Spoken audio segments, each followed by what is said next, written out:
Amado Señor, te damos gracias por este día, hermoso día en que nos reunimos ante ti, Señor, para alabarte y agradarte, Señor, con nuestros cánticos. Decirte que te amamos y que estamos muy agradecidos por todas las bendiciones que recibimos cada día, Señor, cada mañana.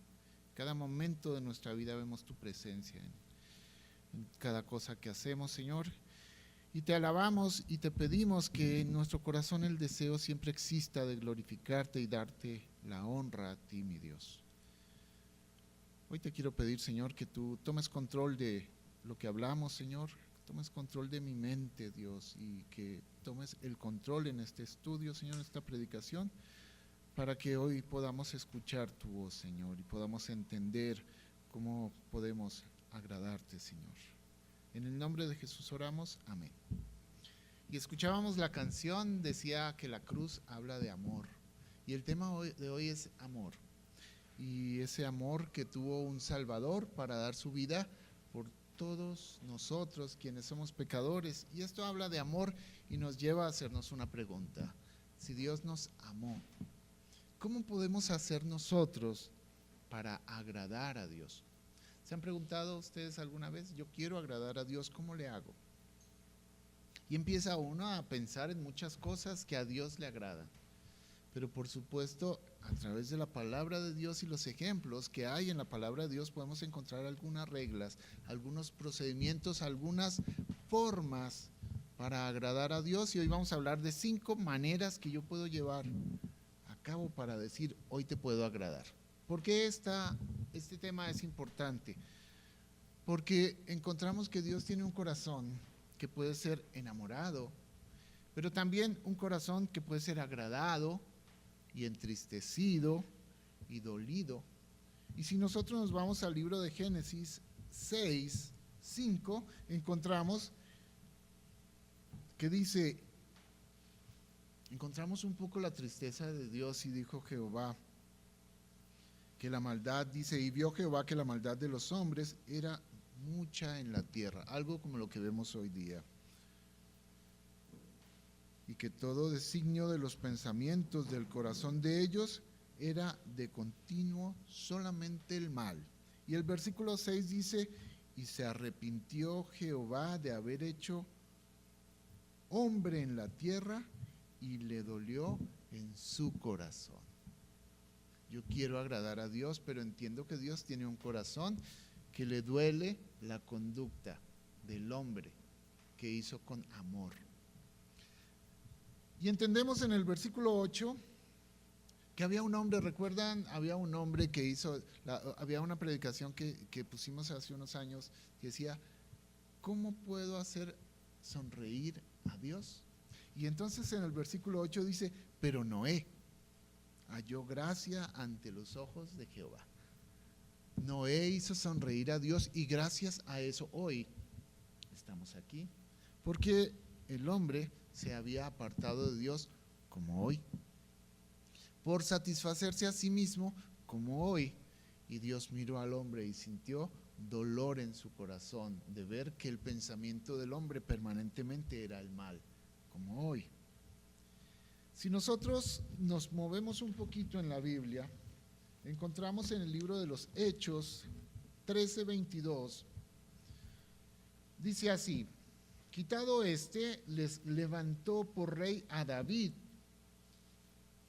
de quien dio también testimonio diciendo, he hallado a David, hijo de Isaí, varón conforme a mi corazón, quien hará todo lo que yo quiero. Esto quiere decir que cuando dice he hallado, estamos hablando de un Dios que buscaba, ¿no? Y que encontró un hombre que conquistó el corazón de Dios. ¿Quién era ese hombre? David. ¿Quién quiere ser ese hombre o esa mujer que agradó el corazón de Dios? Porque hablábamos un poquito de conquistar el corazón de Dios. No tengo que conquistar el corazón de Dios. Dios me amó primero a mí y dio su vida por mí. La cruz, ¿recuerdan? Habla de amor, de un Salvador que murió por unos pecadores. Así que el corazón de Dios anhela busca un corazón que le agrade y ese corazón es tuyo.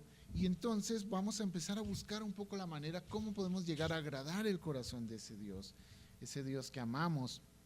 Y entonces encontramos en la vida de Ruth. ¿Ustedes recuerdan a Ruth? Vamos a buscar el libro de Ruth porque vamos a hablar de ella.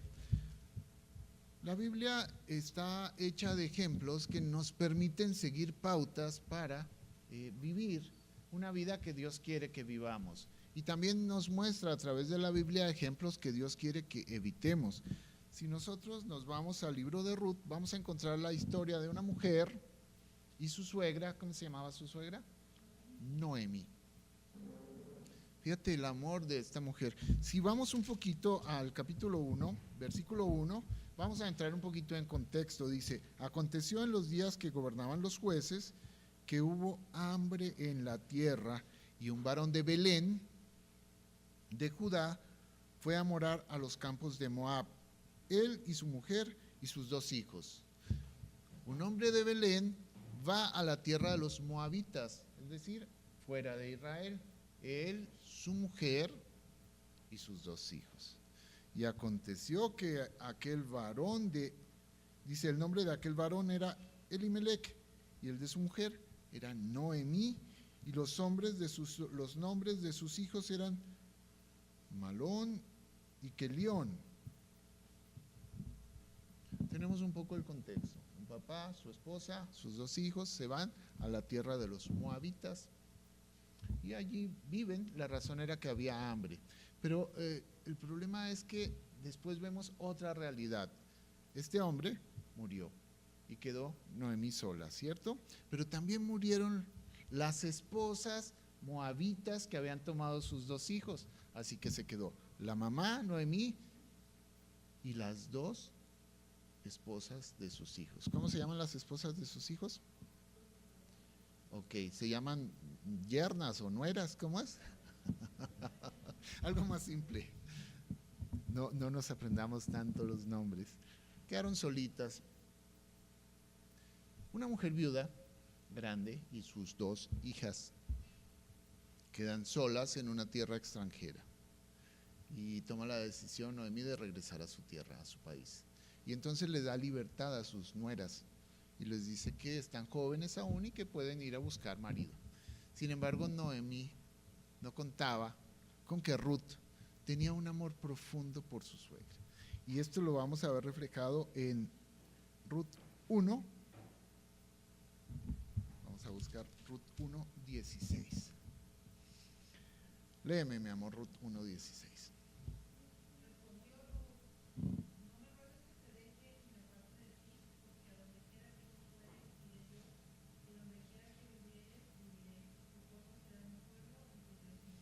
Este es uno de los versículos que a nosotros nos conmueve más.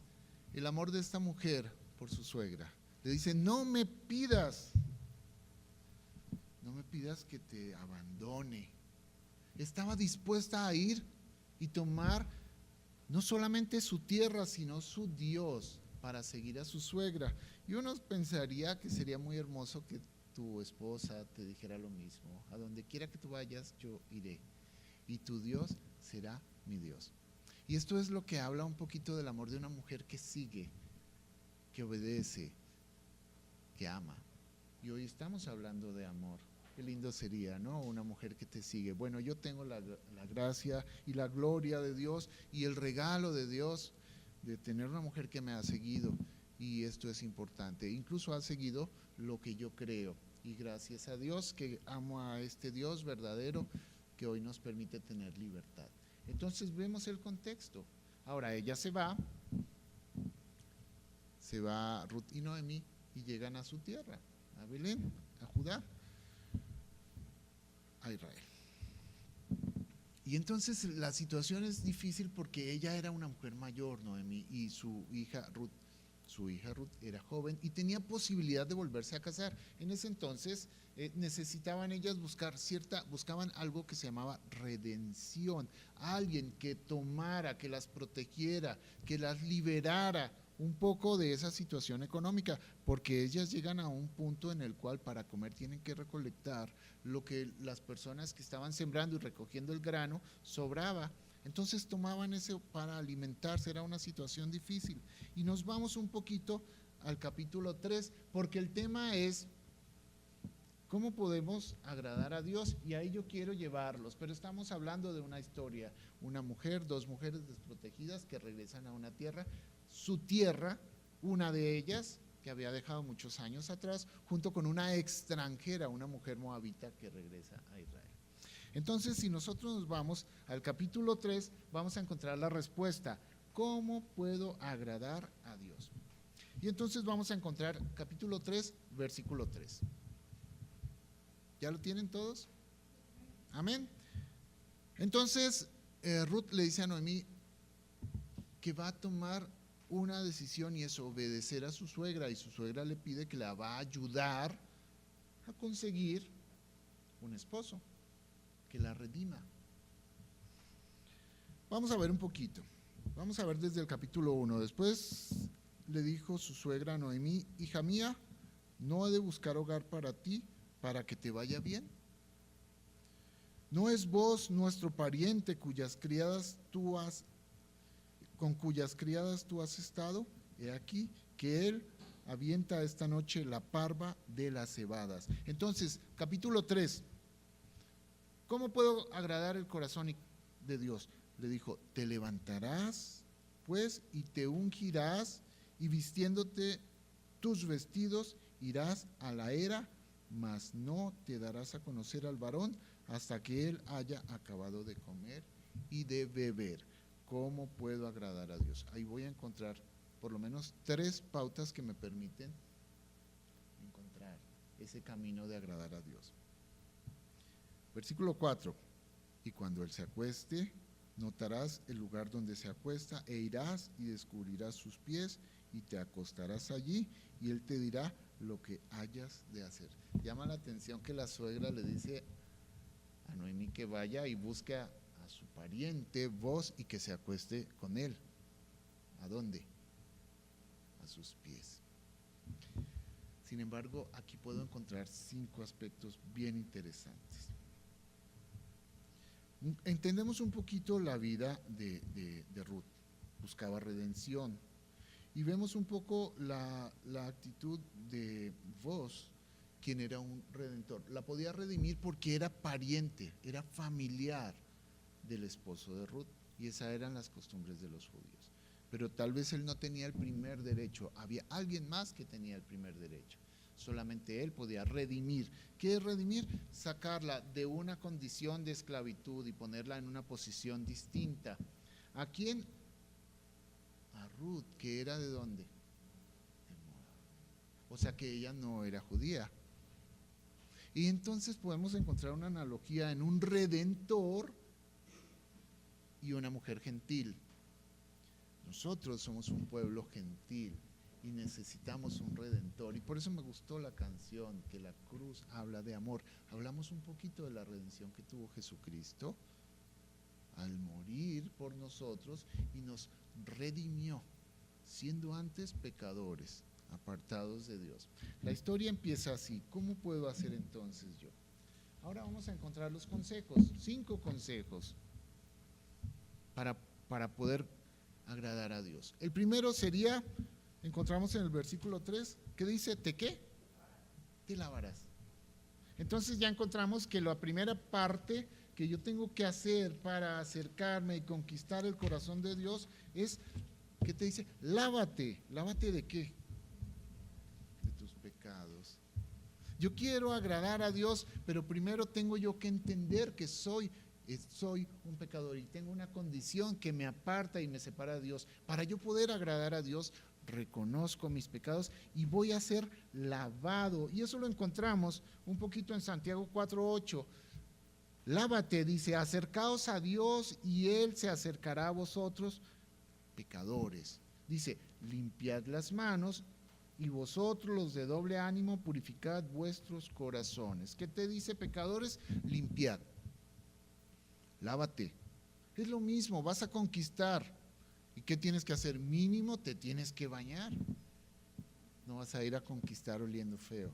Lávate, acércate a Dios. 2 Corintios 7:1. Así que, amados, puesto que tenemos tales promesas, que dice, limpiémonos de toda contaminación de carne y de espíritu, perfeccionando la santidad en el temor de Dios. Y le pongo una sonrisa a mi apunte, porque esta es la parte que permite que yo tenga una intención real de ser lavado, el temor de Dios. Y el temor de Dios, siempre lo repito, no es que tenga yo miedo de Dios, es que tengo un temor reverente, amo a Dios, reconozco su presencia en mi vida en todas partes donde yo me encuentre. Entiendo claramente que mi vida honra y glorifica a Dios, así que no hago cosas que deshonren a mi Dios. Y tercero, tengo por sumo respeto su palabra. Jesucristo dice, el que me ama, guarda mi palabra, dice en el libro de Juan. Y mi Padre le amará. Y dice, y él y yo haremos morada en él. ¿Guardas la palabra de Dios? ¿Amas a Dios? ¿Amo a Dios y desconozco su palabra? ¿Es posible? ¿Amo a Dios y desobedezco su palabra? ¿Es posible? Entonces, ¿el Padre y el Hijo moran en mí? ¿Donde yo soy un hijo de desobediencia? No, no puedo. Uno de los aspectos que son fundamentales en mi vida para poder ser lavado es que yo tengo la necesidad de reconocer mis pecados. No puedo ser transformado si no entiendo claramente de qué. Y siempre pongo el mismo ejemplo, la misma cosa, que alguien se acerca a ti y te dice, si te ofendí, disculpa. La persona ni siquiera está entendiendo de qué te ofendí. No está pidiendo disculpas, no reconoce sus pecados. Yo creo que no me puedo acercar a Dios diciéndole así. Yo tengo que entender y confesar y definir cuál es mi pecado en el temor de Dios. Efesios 5:25, maridos, amad a vuestras mujeres, así como Cristo amó a la iglesia y se entregó a sí mismo por ella para santificarla, habiéndola purificado en el lavamiento del agua por la palabra. ¿Qué me limpia? La palabra me limpia. El temor de Dios me permite ser lavado porque es Jesucristo mismo quien me lava. Y encontramos salmos importantes. El joven, Salmo 119:9. ¿Con qué limpiará el joven su camino? ¿Con qué? Con guardar su palabra. Empezamos a encontrar cómo nos va marcando el primer punto. ¿Quiero agradar a Dios? Lávate. A través de la palabra de Dios, a través del temor de Dios, guardando su palabra. Y dice en Juan 15:3, ya vosotros estáis limpios por la palabra que os he hablado. Somos justificados en Cristo. Sí, somos justificados, pero eso no me da licencia para pecar. ¿Ok? Yo soy un santo que peca, pero no me da la licencia para seguir pecando. Y esto es bien importante. Todos los días nos esforzamos por mantener una actitud correcta, limpia a Dios. Esto implica el reconocimiento y el temor de Dios para que tu vida honre a Dios. Y aún así pecamos. Aún así desobedecemos. Aún así seguimos dando o queriendo dar deseos, gustos, licencias a nuestra carne. Pero el Espíritu Santo nos muestra, nos redarguye y nos muestra el pecado que nos permite llevar a la confesión, reconocimiento, confesión y obtener el perdón. Somos perdonados, pero no tenemos licencia para pecar. Y si andamos en luz, como Él está en luz, tenemos comunión unos con otros y la sangre de Jesucristo, su Hijo, que nos limpia de todo pecado. 1 Juan 1:7. Entonces ya entendimos que es la sangre de Jesús la que nos limpia del pecado, la que nos mantiene es la palabra de Dios y la obediencia es la parte que nos corresponde a nosotros. ¿Quieres agradar a Dios? ¿Cuál es el primer paso? Lávate, lávate. Volvamos otra vez a Ruth 3:3, que dice, te lavarás pues y te ungirás. Entonces hablaban hace un ratito de una mujer que derramó un perfume y se limpió y era un olor agradable, ¿no? Tú quieres conquistar a alguien, te bañas y te pones perfumito y te acercas y cuando te huele, la chamaca va a decir, qué rico huele, ¿cierto? ¿No? Bueno, pues para Dios también es importante. Dice, úngete, úngete. Esta parte es fundamental aquí. ¿Por qué? Bueno, porque nosotros queremos tener ese olor que agrade a nuestro Señor. Y entonces buscamos un poquito el primer olor grato para el Señor. ¿Recuerdas? Vio Dios al hombre y dijo, me arrepiento de haber creado el hombre porque su corazón busca todo el tiempo el mal. Pero después Noé agradó el corazón de Dios y ya conocemos la historia de Noé, ¿cierto? Y cuando finalmente Noé llega a una tierra donde ya no estaba inundada, entonces él hace un sacrificio, ¿no? ¿Se acuerdan? ¿Sí? Génesis 8:21. ¿Qué dice? A ver quién lo tiene. Primero que lo encuentre, estrellita.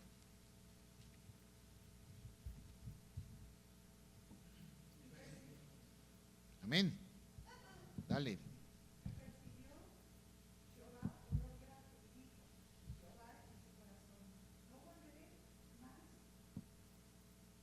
A maldecir la tierra.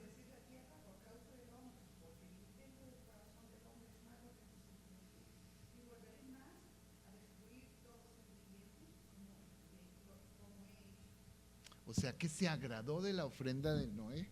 ¿Sí o no? Era olor grato al Señor, porque esa ofrenda era de corazón, con gratitud hacia Dios, porque le había salvado a él y a su familia. Así que nosotros encontramos una cantidad de ejemplos claros en donde vemos a un Dios que se agrada de las ofrendas del hombre. Úngete, Génesis 27:7 dice, y Jacob se acercó y le besó, y olió Isaac el olor de sus vestidos, y le bendijo diciendo, mira el olor de mi hijo, como el olor del campo que Jehová ha bendecido. Claro, él estaba siendo engañado en ese momento, ¿no? Porque no era Esaú. Ok, muy bien. Era Jacob con la ropa de su hermano. Pero se agrada del olor. Segunda de Corintios 2:14-15, mas a Dios gracias, el cual nos lleva siempre en triunfo en Cristo Jesús, y por medio de nosotros manifiesta en todo lugar el olor de su conocimiento por medio de Jesús, porque para Dios somos grato olor en nosotros, no, grato olor en Cristo, en los que se salvan y en los que se pierden. Realmente nosotros hemos entendido claramente que cuando Dios te ve a ti y me ve a mí, ¿a quién ve?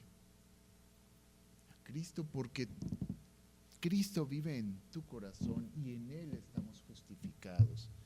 Esto es lo interesante, somos grato olor a Dios. Hechos 10:38. ¿Quién es el que nos unge? Mira lo que dice aquí. Como Dios ungió con el Espíritu Santo y con poder a Jesús de Nazaret, y cómo éste anduvo haciendo bienes y sanando a todos los oprimidos por el diablo, porque Dios estaba con él. La unción es el Espíritu Santo en ti. La unción del Espíritu Santo. Entonces, es claro cuando te dicen claramente la advertencia, no os embriaguéis con vino, más bien sed llenos ¿de quién? Del Espíritu Santo. Y es el Espíritu Santo que mora en ti. Ahora, el hecho de tener el Espíritu Santo en mi corazón genera o representa otra batalla. ¿Quién quiere gobernar? Porque la carne quiere gobernar, porque yo quiero hacer mis deseos, aunque sea salvo, aunque tenga el Espíritu Santo en mí, el Espíritu Santo no me obliga. Yo necesito permitir que el Espíritu Santo en mi corazón transforme mi vida, y esa unción, ese olor grato en mi vida, dé testimonio de testimonio, tu vida da testimonio. Estamos hablando de temor de Dios, estamos hablando de cómo agradar a un Dios que amamos y queremos agradarle, queremos ser un olor grato. El Espíritu Santo que mora en ti te dirige, es tu maestro, es tu consolador, es tu ayudador, pero tú debes permitirlo, debes permitir que Él trabaje en ti. Primera de Juan 2:27, pero la unción que vosotros recibiste de Él permanece en vosotros. O sea que no entra y sale, ¿cierto? Así como dice, entra Espíritu Santo y luego sale Espíritu Santo y al rato en una canción volvemos a invitarlo a entrar. ¿Así funciona? No, vive en ti, permanece en ti y no tenéis necesidad de que nadie os enseñe, así como la unción misma os enseña todas las cosas, el Espíritu Santo. Y es verdadera y no es mentira, según ellos os ha enseñado. Dice, permaneced en Él. Efesios 4:22, en cuanto a la pasada manera de vivir. Y esto es fundamental. En cuanto a la pasada manera de vivir, la orden es despojaos del viejo hombre que está viciado conforme a los deseos engañosos. Más bien el versículo 23 te dice, renovaos en el espíritu de vuestra mente. La palabra de Dios, lávate, la palabra de Dios es la que cambia tu mente. Recuerda, cuando le compartimos a alguien, queremos compartirte de Cristo y vamos a hacer esta oración y tú le dices, por favor, Señor Jesús, entra en mi corazón, y empieza la gente a orar y le dice, entra en mi mente, cambia mi manera de pensar, permite que sea tu palabra santa la luz que ilumine mi camino, permite que sea tu palabra la luz que me permita tomar decisiones, la palabra de Dios, la luz de tu vida. Entonces es tu mente, despojaos del viejo hombre, renovaos en el espíritu de vuestra mente. Y luego te dice el versículo 24 de Efesios 4, y vestíos del nuevo hombre, creado según Dios en la justicia y la santidad de la verdad. Nosotros queremos lavarnos y queremos ser ungidos. ¿Quieres agradar a Dios? Lávate. ¿Quieres agradar a Dios? Úngete. El Espíritu Santo. Vestíos pues como escogidos de Dios. Colosenses 3:12. Escogidos. Y siempre vuelvo y repito lo mismo. ¿Quién somos en Cristo? Lo estaba mandando el pastor en unos devocionales. No somos lo mismo, no somos las mismas personas, somos personas escogidas, especiales. Representamos un porcentaje mínimo dentro de la población del mundo. ¿No te hace sentir diferente? ¿No te desafía a tener una conducta distinta? Vestíos pues como escogidos de Dios, santos y amados. ¿O no recuerdan la canción, la historia de amor de un Salvador que dio su vida por ti? De entrañable misericordia, de benignidad, de humildad, de mansedumbre, de paciencia, soportándoos unos a otros y perdonándoos unos a otros. Si alguno tuviere queja contra otro, de la manera en que Cristo os perdonó, así también hacedlo vosotros. Y sobre todas estas cosas, vestíos de amor, que es el vínculo perfecto. Entonces, aquí ya encontramos el tercer punto. Recuerden, volvamos otra vez. Capítulo 3, versículo 3 de Ruth. Te lavarás pues y te ungirás, y vistiéndote tus vestidos irás a la era. Entonces ya nos está diciendo alguna cosa más que tendríamos que hacer. ¿Qué? Vestirnos. Y aquí nos decía en Efesios 4:22, y vestidos del nuevo hombre. Así que tenemos que tener un nuevo vestido, una nueva creación, una nueva persona. Ya no el viejo hombre, una persona con un ropaje nuevo, vestidos. Y esto es fundamental. Para nosotros es importante mencionarlo. Esta es la actitud de un hombre que quiere agradar a Dios. Vestidos en humildad, en justicia, en santidad. Va siendo sencillo, ¿no? Y nos quedan 15 minutos, así que tenemos muy buen tiempo. Punto número 4. Es que vamos teniéndolo. ¿Qué dice? Lávate, luego úngete y después vístete. Entonces el número 4 nos ubica en qué posición, porque ya nos dijo que somos especiales, escogidos, o sea que ya nos está poniendo en una posición muy alta. Punto número 4, ¿a dónde tenemos que estar? Entonces volvamos. Ruth 3, versículo 4, y dice, y cuando él se acueste, notarás el lugar donde se acuesta e irás y descubrirás sus pies y te acostarás ¿en dónde? Exactamente. Ella quería agradar a vos, ¿no? Quería ser redimida por vos, esta mujer gentil. Nosotros, siendo pecadores, necesitamos un redentor y esto nos ubica en una posición a los pies de Cristo, a los pies de nuestro Señor. Lucas 8:41 dice, entonces vino un varón llamado Jairo, que era principal de la sinagoga, un hombre importante, y postrándose a los pies de Jesús, le rogaba que entrase a su casa. Y nosotros entonces podemos ubicarnos un poquito en la posición en donde debemos estar, a los pies de Cristo. Marcos 7:25, porque una mujer cuya hija tenía un espíritu inmundo, luego que oyó de él, vino y se postró a sus pies.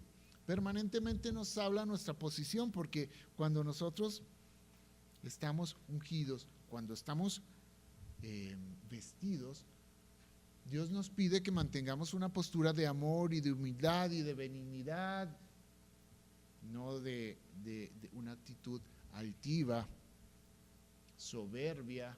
Nos pone en nuestra posición es a los pies de Cristo, y esto es importante. Lucas 10:39, Marta y María, esta tenía una hermana que se llamaba María, la cual sentándose a los pies de Jesús, oía su palabra. ¿Cuál era la mejor posición? ¿La que estaba turbada haciendo el oficio o la que estaba escuchando? Bueno, aquí estamos nosotros, porque en el primer punto, cuando dice lávate, te está mandando, te está exhortando a ser lavado con esa palabra de Dios que cambia tu mente, que te pone en su lugar en el temor de Dios. La palabra de Dios. ¿Con qué guardará el joven tu camino? ¿Con qué limpiará el joven su camino? ¿Con qué? Con guardar la palabra de Dios. Esto es importante, no perder el contexto. Pero hay un punto que quisiera dejar una parte especial. Vamos a buscar Ruth 4, Ruth 3, 4. Son los dos mismos versículos. Ruth capítulo 3, versículo 3, que ya lo leímos, ahí encontramos 3 puntos, lávate, úngete y vístete, y encontramos en el versículo 4, que te dice, a los pies de tu Señor, y punto, y te dice, y te acostarás allí, y Él te dirá ¿qué? Lo que debes de hacer. Y este es el punto que nos puede costar más trabajo. Se llama la obediencia. Él te dirá lo que debes hacer. Y este punto, vaya, este es el punto complicado. Porque obedecer es importante. Pero es difícil. Hechos 13:22 dice, quitado les levantó por rey a David. Se está hablando de Saúl, ya lo quitaron, ahora viene David, de quien dio también testimonio diciendo, he hallado a David, hijo de Isaí, varón conforme a mi corazón, quien hará todo lo que yo quiero. Fíjate, Dios necesita hombres dispuestos a hacer todo lo que Él quiere. Si nosotros hicimos un estudio sobre la vida de María y hablamos de tantas cosas bellas de María, cuando hablamos de José, dijimos, este hombre era perfecto. ¿Por qué? Porque la característica de José era su obediencia. Esta era la característica del varón.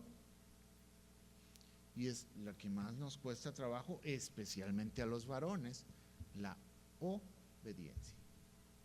¿Por qué? Bueno, porque yo tengo que entrar en una disyuntiva cuando decido ser creyente.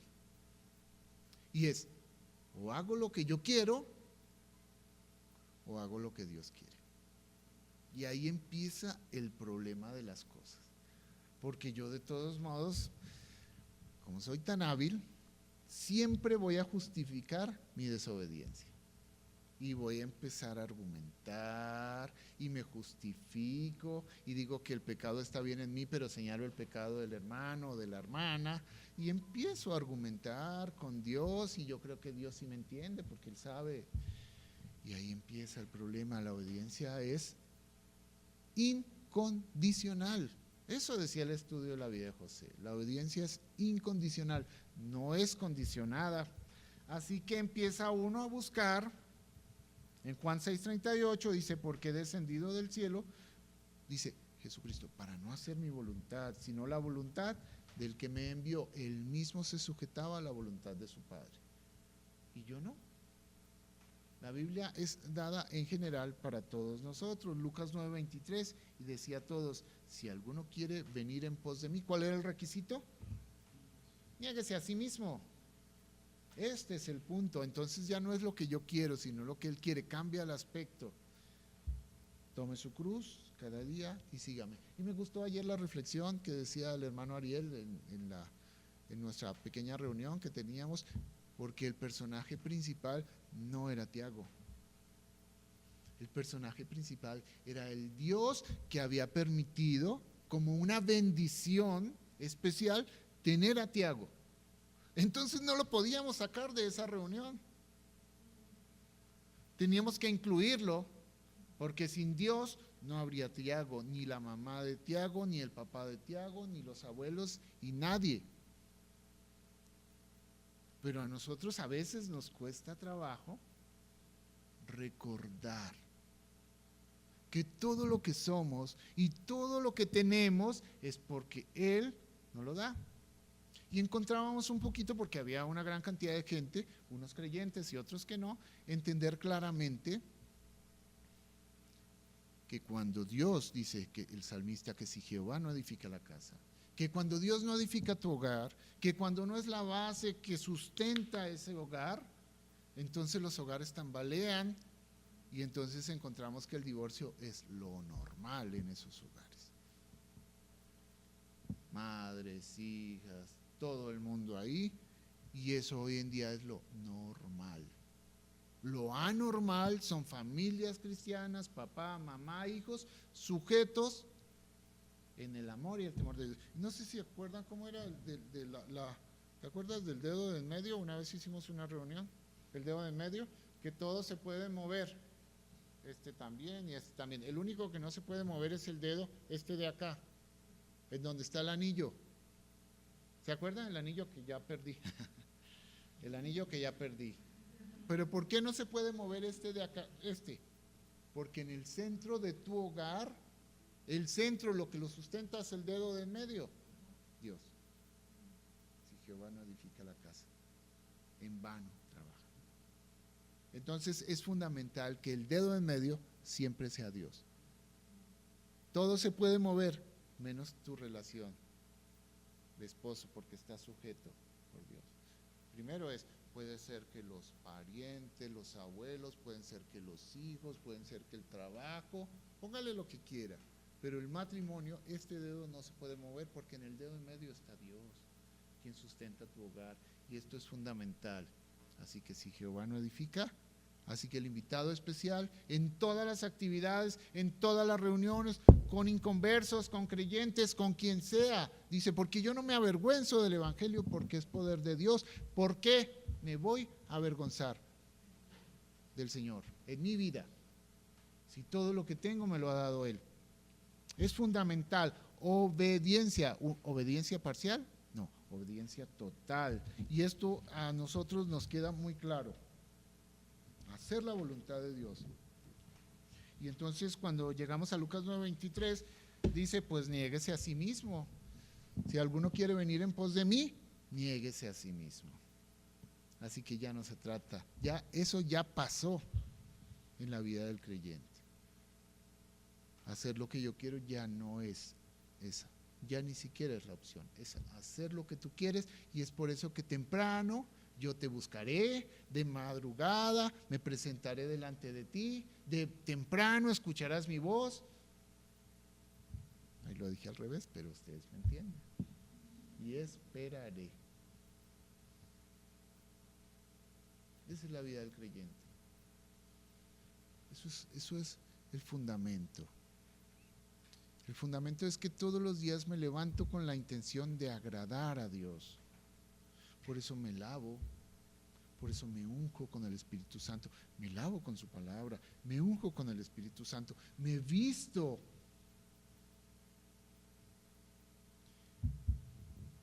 Me pongo a los pies para que no se me suba a la cabeza y luego obedezco. Es sencillo, es sencillo. Fíjese, ya para terminar, todos queremos la bendición de Dios. ¿O hay alguien que dice yo no la quiero? Todos queremos que nos vaya bien. Todos queremos que todo nos salga perfectamente bien. Y luego cuando recibimos, ¿qué pasa? Nos olvidamos. Entonces cuando uno empieza a ver un poquito en Génesis, cuando uno ve a Dios en Génesis 6 como entristecido en su corazón de ver el corazón del hombre que siempre está buscando de constante el mal, cuando nosotros vemos permanentemente que las iglesias los domingos no están llenas, pero los restaurantes buffet sí,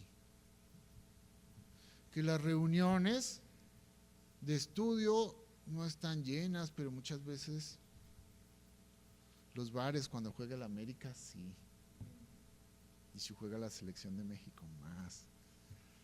Uno se da cuenta que ese acto de amor que representa la cruz, porque ese es un acto de amor, nos entristece a nosotros, también los que amamos al Señor, de ver que ese Salvador, ese que nos redimió, murió por todos y tan pocos hemos querido recibir el fruto de su amor, la redención. Pero los que estamos aquí, hicimos una brigada médica el jueves y tal vez de esa brigada que fueron 8 o 9 personas, 8 personas, 4 tomaron una decisión. Pero de esas 4 personas que tomaron una decisión, hubo una mujer en particular que nos llamó la atención. Estaba trabajada y cargada porque su hijo tenía cáncer, su hijo de 8 años. Y porque en ese ir y venir que tardó varios meses, estaba cansada. Aparentemente su hijo está bien, pero su corazón estaba dispuesto para escuchar la palabra de Dios. Sin embargo, esa obediencia seguía siendo a medias, porque tenía otro amor, otro compromiso con el catolicismo, con las imágenes, con los paradigmas, con las costumbres. Tal vez es la razón por la que hoy no está aquí. Sigue luchando, pero su corazón no se ha cerrado. Y nos desafía a nosotros como iglesia a buscarla, a hablarle de Cristo, a seguir su corazón, darle salvación con la palabra de Dios. Así que no importa si la Iglesia Católica son muchos y los creyentes somos pocos, así seamos 2 gatitos, pero Cristo murió por nosotros y valió la pena ese amor. Así que si quieres agradarlo, lávate. Y si quieres agradarlo, úngete. Y si quieres agradarlo, entonces vístete. Ponte a sus pies y sobre todo obedece su palabra. Vamos a orar, hermanos. Amado Dios, gracias Padre por tu palabra, porque es un baño que nos reconforta y nos alegra, Señor, entendiendo claramente que tu palabra nos muestra muchas veces cuando nuestro corazón tiene otras prioridades que nos señalan. Pero Señor, entendemos claramente que tú nos amas, a pesar de que todos somos